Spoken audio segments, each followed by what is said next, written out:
Welcome to another episode of Vital Conversations today, where we talk about the Cvge Part 2 that occurred in Vital Chinatown Boutique on July 19th of 2025. We appreciate you for spending your time with us, guys. Let's see what it's all about.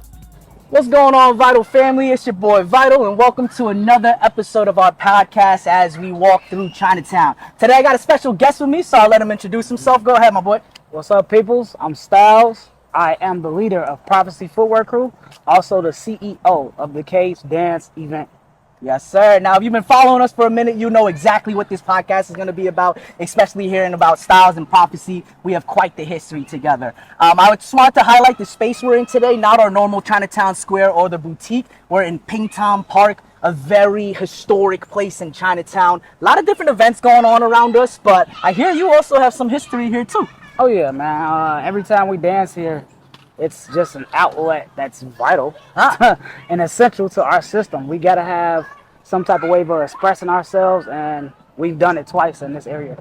Okay, so is this bringing back some memories, some nostalgia for you? Oh, yeah. Awesome. Much love to DJ Earl, who had us do a shoot over here, and then there was also a cypher here that was random that we took place at. No, that's dope, and that's what I always admire about you and what you do. Like, it can either be formal and a really extravagant event like what we're going to talk about today, or it could be just chill, more of a kickback, but the whole culture gets to come together and really show off their skills, right?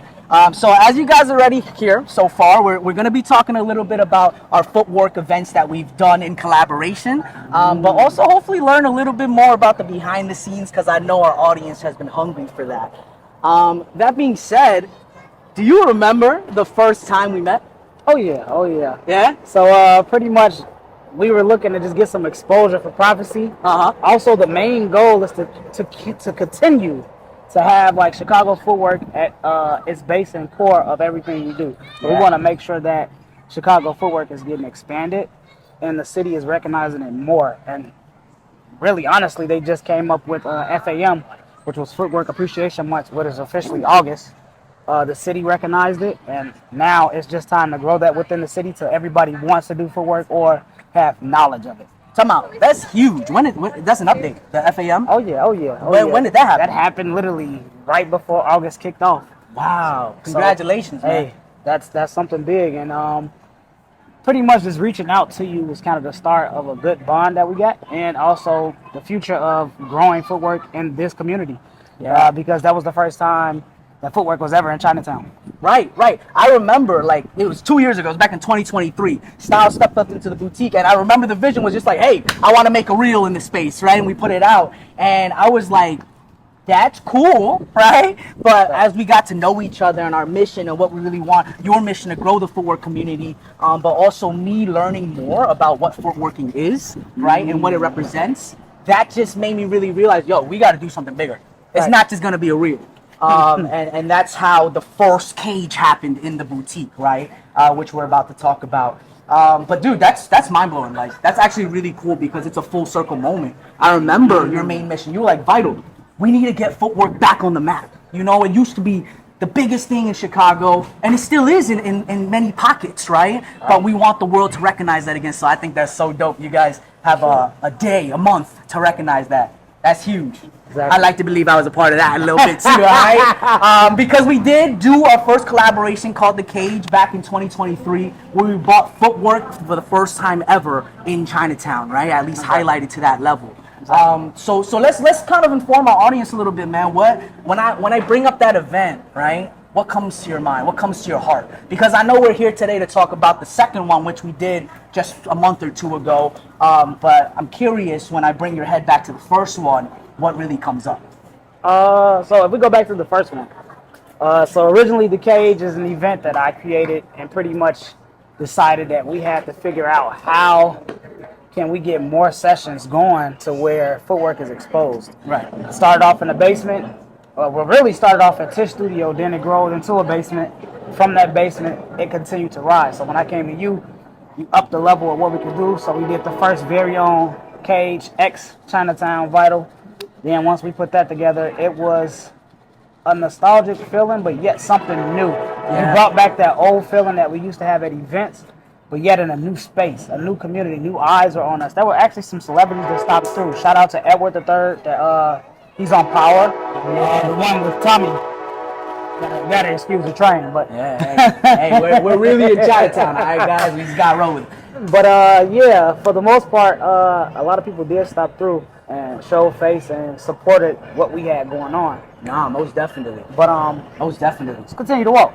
It was a very prideful moment for us as well. Like, as much as it brought the footwork community, right? It was cool to, like, the Vital team, right? To learn about the culture and be able to do something big for the culture that we were learning so much about that we didn't know about. You know what I mean? So when I think back just 2 short years ago, that was truly us making history, right? And it made a lot of sense why we decided to do the Cage Part 2, right? Exactly. But let me ask you this, before we even talk about the Cage Part 2, what did Part 1 do for the footwork community, right? Like, Well, what was the conversation? What was resonating afterwards? for the most part, we created history. Something that was done in a space that hasn't been done before. So we Yeah. have to be grateful that you opened up to us and opened your space up to allow us to showcase that in that area. That was the main thing that really resonated with us, having us do something that's never done before. Two, it was just us being able to show you what we do, how we're professional. It's just not a fad. It's just not something that you throw away. It's a trend. Footwork has been around for years. It's grown from house music to ghetto house to juke to footwork. Each genre has all contributed to footwork, but yet allowing us to showcase that in your spot really made a difference. Yeah. And I think that's 1000% true, because anytime I look back at the videos, anytime our audience or our clients, a lot of times people walk into the store, they want to learn about us, and we'll show them some of those past things that we've done. And of course, the Cage Part 1 is like the biggest thing we've done in terms of making history. And like, I want you to know, because you don't hear this from me too often, but like, what we did really impacts people. Whether they're into footwork or not, when they come and they learn about that story, it's amazing, because we are breaking historical divides, right? We're finding ways to combine our communities that has never been thought about before, which I think is absolutely awesome. So how has that benefited Prophecy as a dance group, right? We've been talking a lot about the larger footwork community, and hearing August is now Footwork Month, I know we're moving in the right direction, right? This mission is definitely true. How has that benefited Prophecy in any type of way, ever since the Cage Part 1? Well, so if we're talking about the Cage Part 1 that happened in Chinatown, that one really put us in a major spot to where you can understand what our mission statement is and what our vision statement. So, mission statement, what is it we're trying to accomplish? How can we get it done? The solutions. Vision, where do we see ourselves going, and how far can we go? So, by combining both those two, we were allowed to be part of your space, which also showed us professionalism, which also showed us how we can brand ourselves as a group by watching you brand your clothes. Thank you for the little shout out. Yeah, don't mind the music. Some cool stuff going on behind us. Communal space, right? And that's why we're here today. That's awesome. I like it. But I like it already.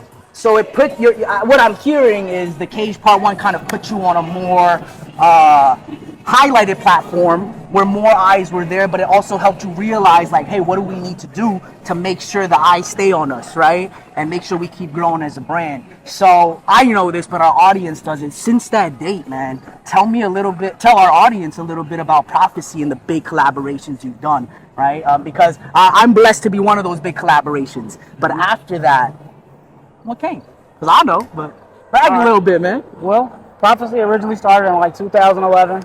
It's me, AC, Greg, Malcolm. Greg had other business to tend to, so it became me, AC, and Malcolm. We did recruit other people during the time frame, but I had this active feeling about me, and everybody wasn't on the same page about being active. So after a while, some people fell off. I gained new people. We rebooted Prophecy, so the whole reboot, which was crazy, actually happened during the time of the first Cage. So that's when it was just me and Breezy for a time being, then me, Breezy, and Q-Ron, then me, Breezy, Q-Ron, E, and then it continued to grow. And by us having that event, it allowed for certain eyes to see, well, if they're doing this, what's next? And That allowed for us to recruit more people, get seen in a different light. Since then, we've done shows.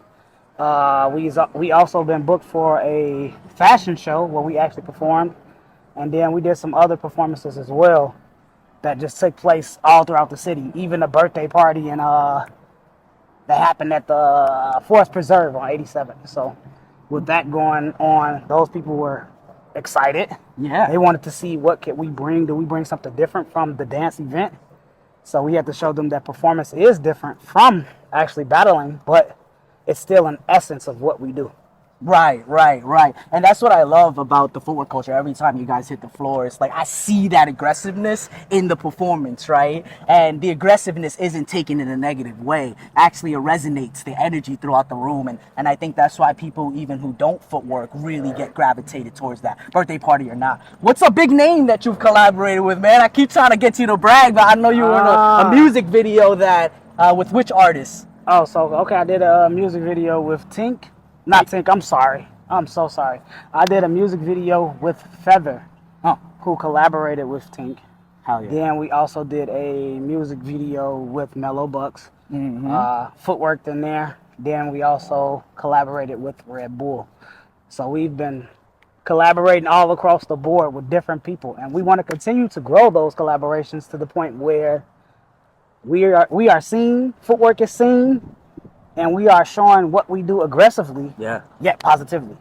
Every time. And as many spaces I've been in with you in the room, that has always been the vibe and the feeling, right? Thank you for finally saying those big names, man. You got to give yourself that sauce. Definitely, like, it was very prideful for me, right, to see that happen, because I'm not taking any credit from what Prophecy does and whatever, but I just saw the upward trajectory after we collaborated that first time, right? And how you're continuing to grow the brand, and I felt pride in that because I was a one step in that vision as well, even if I was never a part of the footwear community. And that's why I appreciate you so much, right? Allowing me to enter a community that I wasn't raised on or knew too much about, you know what I mean?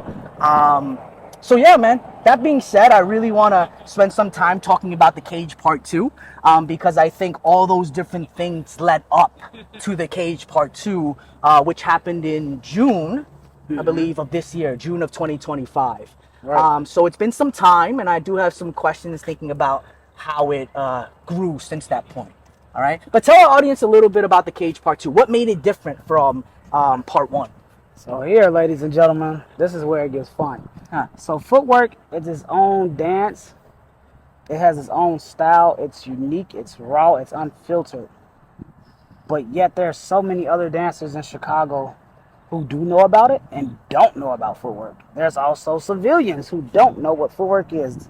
They think I'm doing Happy Feet, the penguin dance. Oh my goodness. So, sorry. Oh, it's crazy. It's true. So that's beef right there. and it is upsetting. I don't want to be a dancing penguin, but yet I'm trying to show you that there's patterns to footwork. Footwork is a hard dance to learn. Once you do get it, though, you're awesome. But what made this cage different is we took footwork, we took normal dancers, we put them together and made them battle.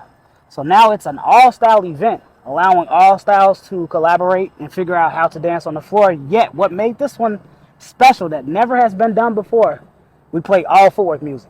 No change. No change in the music, really. So, like with that being the case, you have to adapt to a new battlefield. You're learning what is Chicago footwork music. Is it the same as juke music? Is it the same as house music? No, footwork is its own genre itself. But it allowed for other people to hear it and see what would be their availability to dance on the floor. How could they showcase themselves doing a different dance? Meanwhile, this also gave the footworkers an advantage because now they're used to dancing to footwork music. So it's like, okay, we have no other option but to showcase what we do fully with no excuses. So by parting these people up, it allowed for me to see how could we collaborate with people. And I got to hand it to Crump.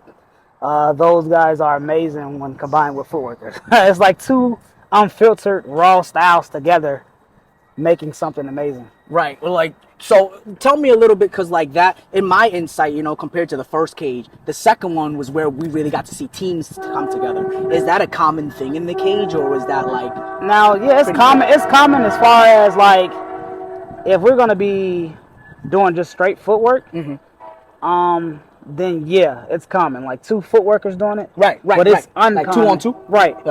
Now, Footwork Frenzy, they have done that before, where there's a footworker, and then there's a different style dancer. But it hasn't been to where there's 2 teammates together, joining together. That's 2 different styles, showcasing to this type of music. So again, we made history in that way, not only bringing it to the second time and highlighting it in Chinatown, but history in the footwork culture, right? Bingo. And I think it was such a big move in terms of creativity that who ended up sponsoring us? Red Bull. Yes, sir. Shout out to Red Bull. Shout out Red Bull. Shout out to TK. Yes, so not only were the footworkers and all-style dancers all energized, but everybody else in the room was pretty energized as well. Man, I think I had like 6 of them. I think I should have stayed away. I found my stylist in the basement with like 4 crushed cans with the vein coming out his neck. I'm like, dude, I think you need to slow down. Like, I need you to survive the day. Man. But shout out Red Bull for that, for sure. But like, as a spectator in the room, I thought it was dope, right? Like, don't get me wrong, watching Footwork, the first cage, was like really, really cool. But I think seeing it combined and how the all-style dancers were kind of passing along, like in the middle of their move, passing it to the footworker, you know, stuff like that. Like, that just, as a spectator that doesn't know anything about dance for the most part, right? I was blown away. I was just like, holy cow, like, this is so much more creative just because of the way the teams were combining their moves, right? So definitely watch those recaps, guys, because I was jaw on the floor the whole time. You know what I mean? But yeah, man, that was super cool. So what have you been hearing after the event? First of all, who are our 2 winners? Let's shout them out real fast. Our 2 winners was Reflex and OG. Both are from Prophecy. But Reflex does animation. OG does straight footwork. The best thing about those 2 is that they were allowed to showcase who they are. So the rules to that tournament was, if you did a different style, you had to stay within that lane of that style.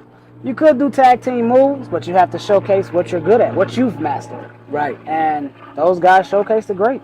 Nah, man, they were awesome. They were awesome. And so definitely seeing how that went and seeing the impact it had on the community. How do you feel about... All right, so that's how you know we're doing it live, guys. The camera just cut off on us because it is scorching out here, so we're making it work for you guys. But we're going to have to wrap it up soon, all right? Just because the conditions are against us. I think... You like that? Yeah, right? Before the camera cut off, we just let our audience know a little bit about part 2, the winners, what made it unique.